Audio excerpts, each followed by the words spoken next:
Sasa kwenye maisha kuna aina mbili za muda. Aina ya kwanza ni ule muda ambao ni muda I, kwa maana ni active.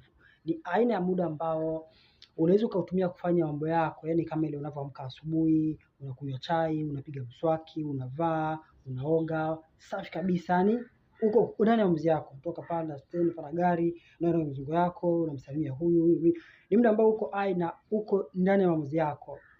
Swala kujiuliza unafanya nini na muda huo. Sasa aina ya pili ya muda ambao nataka uelewe ni kwamba ni muda mfu, muda ambao ni inactive, muda ambao sasa kuna namna fulani, kuna vitu huwezi kuvifanya kwa sababu kuna vidhibiti fulani. Yaani nachukulia chukua mfano muda ambao umekaa kwenye foleni unasubiri huduma fulani. Au mfano unapokuwa ukienda hospitalini kabla hujamuona daktari, kuna namna muda fulani unakaa kwenye foleni ukiwa unasubiri huduma.